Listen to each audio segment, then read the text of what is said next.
Good morning, Mercy Village Church, and or good evening or afternoon whenever you're watching this. But this is an exciting update. Got some really good news, and super excited about what God is doing.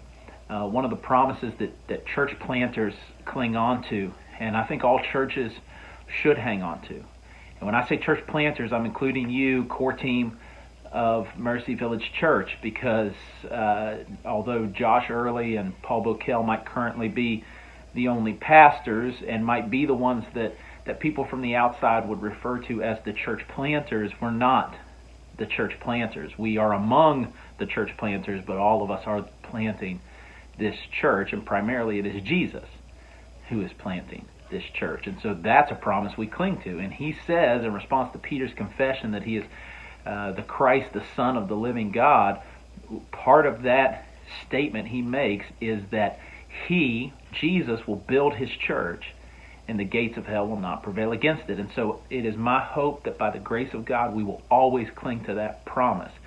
Even when these planting days are far behind us in the rearview mirror, if God gives us the grace to last that long as a church, that will continue to cling to that promise. But even now we do, and God is showing us that he will.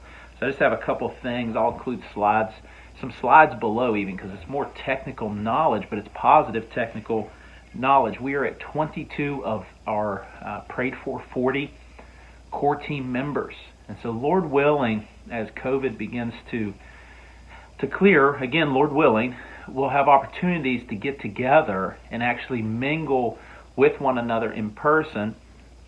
And in the meantime, and I've been very much in the mode of fundraising and just preparing us as an organization to be legal and all those things. I don't need to bore you with that, but that we can start focusing on ways that we can connect together as a core team. So we're at 22 out of 40. Some of you who are watching this have been attending, and maybe you haven't signed on the dotted line yet to be a core team member. Again, keep taking your time, keep praying about that, but just know that when you're ready, we'll welcome you with open arms onto that core team that we're seeking to get to 40 committed adults. And I can answer any questions you have about that if you've not yet committed. Another thing, and this is super exciting, we're fully fundraised for the entire year of 2021. Now here's what I don't mean. I do not mean we can have a huge robust budget. We've got line items all through it for everything. There's a lot of generosity coming out of our core team. People providing the supplies that we're using for those kids ministry packets. Thank you, Simmons family. People providing the cafe stuff for the coffee and the supplies. Thank you, Stafford family, and on I could go, right? So I'm not leaving anyone else out intentionally. Those are just examples of the ways that the mission of Mercy Village Church has been propelled forward without us having to have a robust budget with a bunch of line items on it. So we're not there yet, but we are to a place where we can pay the rent, we can pay my part-time salary, we can have some office supplies and some things like that. We can pay for our website, just a few things that make it onto the list of essential things that we need to pay for. We're fully fundraised through the end of the year. Now, not all that money's in hand. Some of that is money that on your core team commitment forms you promised that would be expected. Again, obviously things change with us, but if things go as expected with the giving, then we should be able to make it. And not only that, but we've got enough coming in now that we can expand to the upstairs, possibly even gain access to the building throughout the week, not just on Sundays. I'm going to have to sit down and talk with the generous folks at Reclaim again and kind of see what those price points are, if they're still the same that they said originally, because they didn't promise those. They just suggested these other price points for the use of the building. So I need to sit down and kind of confirm that with them. And if they're still in that price range, then we will have the ability to expand into the rest of the space. So with that, right, comes an opportunity for us to potentially do a few things. So we're going to have some lists on Sunday morning of volunteer needs. For our kids ministry, we want 8 people over the age of 13, because we have a couple teenagers in our church who might be willing to be a part of this too. We would welcome you on there, but we need 2 people. All it'll be is we'll dismiss during sermon time, and then we'll bring them back down after communion. And it'll be up to age maybe 5 or 6 at first. So it'll just be kind of the young ones. There'll be packets and things for them to work through. There's still details that need ironed out on that.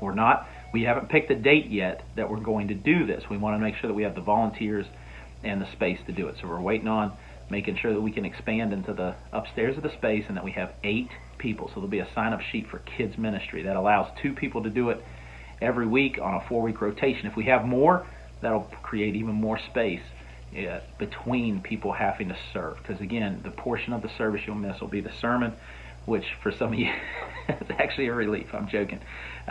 We need people that are going to be greeting and kind of keeping an eye on the door, even during the service, right? So like if somebody comes in late, they can welcome them in, or if it's somebody who wanders in late, there's not a whole lot of dangerous characters, but someone who's maybe confused, they can be pointed in the right direction. And then sound and media, we need somebody to sit back there and run the soundboard and click through the slides.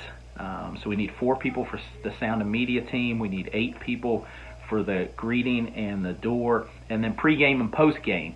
Pregame and postgame being like sanitizing the space and helping make sure everything is kind of straightened up, and then at the end, the same thing, just in reverse.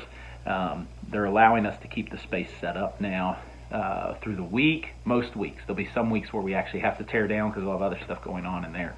But most weeks we'll be able to leave it set up. But we still need to kind of put signs out, and you get the point, but just kind of make sure everything is in order. So we'll need 8 people for that team as well. So if you have any questions, let me know. I'll reiterate this again on Saturday. I'll try to actually write it out below as well so that you guys can see it and kind of get a grasp for that. But we're ready to take volunteers for these teams and then kind of get those ready for Sunday morning. So I don't know. I'm excited. I'm thrilled about this. There's a huge weight taken off my shoulders and my wife's shoulders as we think about the funds that have come in, and as we think about how the core team is growing. Jesus is building his church. So super excited about it. This took way longer than it should have. Love you guys. If you have any questions or you need anything, just reach out and let me know, or Pastor Josh.